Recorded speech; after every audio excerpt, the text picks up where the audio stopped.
Kita lanjutkan Kitabur Radha'ah, kitab tentang penyusuan. Maksudnya di sini adalah penyusuan yang menyebabkan mahram. Jadi seorang ibu menyusui seorang anak yang bukan anak dia.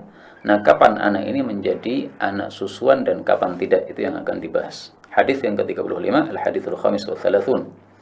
Wa an Aisyah radhiyallahu anha qalat kana fima unzila, di sini tertulis unzilu, mestinya unzila ya. Kana fima unzila fil Qur'an, dulu termasuk yang diturunkan dalam Al-Qur'an adalah ayat yang bunyinya itu asyru radha'atim ma'lumati yuharrimna. 10 kali penyusuan yang diketahui itu menyebabkan mahram. Thumma nusikhna, kemudian ayat ini dinasakh bi khamsin ma'lumatin, dengan 5 kali penyusuan yang diketahui. Fatufiya Rasulullah sallallahu alaihi wasallam, lalu Nabi wafat, wahiyya, dan ayat tersebut fima yuqra'u minal Qur'an, termasuk apa yang masih dibaca orang dari Al-Qur'an. Hadis riwayat Imam Muslim. Hadis ini menunjukkan bahwa ada ayat-ayat yang mansukh di dalam Al-Qur'an. Sebagaimana Allah sebutkan di dalam surah Al-Baqarah, "Ma nunsikh min ayatin aw nansa'ha na'ti bi khairin minha aw mithliha." Atau ma nansakh min ayatin aw nunsiha, ya dua qiraah, na'ti bi khairin minha aw mithliha. Apapun yang kami nasakh dari suatu ayat atau kami lupakan engkau terhadapnya, maka kami akan datangkan yang lebih baik atau yang semisal dengannya. Nah, maka ada ayat yang mansukh. Mansukh itu maksudnya dihapus. Nah, mansukh itu ada dua macam. Ada yang dihapus hukumnya, ada yang dihapus bacaannya. Tapi lebih lengkapnya ada 3 macam ya. Ada ayat yang dihapus hukumnya saja, tapi ayatnya masih ada.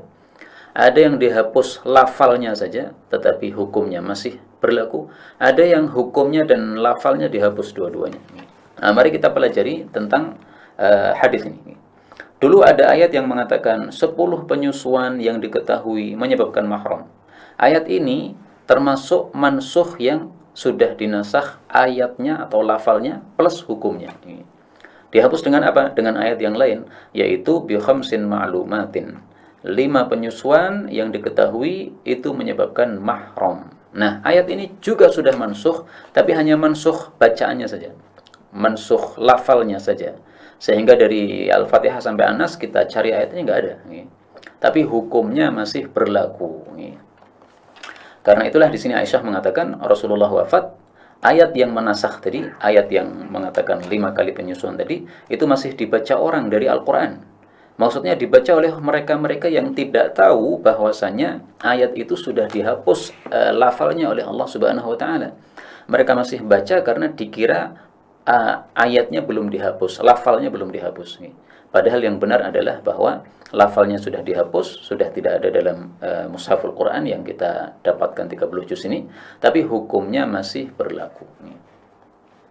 Jadi ringkasnya, bahwasanya penyusuan yang menyebabkan mahram itu adalah kalau penyusuannya khamsin, 5 kali.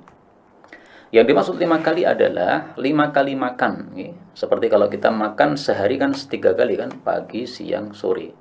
Nah, maka 1 hari bagi orang dewasa makannya 3 kali. Kalau ini bayi dihitungnya adalah per makan. Dan biasanya kan setiap 2 jam bayi itu minta susu lagi.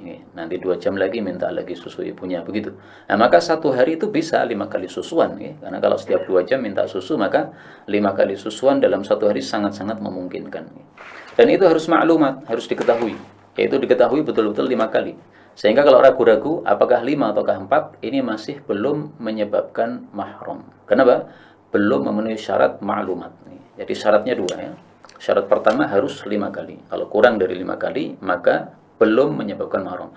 Syarat yang kedua harus diketahui, tidak diragukan. Kalau diragukan tidak menyebabkan mahram. Termasuk misalnya contohnya ada seorang wanita yang mungkin akalnya agak bermasalah. Dia mengatakan saya sudah menyusui kamu 5 kali. Nah, ini diragukan. Kenapa? Yang ngomong orangnya nggak jelas. Benar nggak ucapannya seperti ini ya? Karena dia dikenal misalnya akalnya ada kurang beres sedikit, nah, sehingga ucapannya masih meragukan, ini tidak bisa menyebabkan mahram.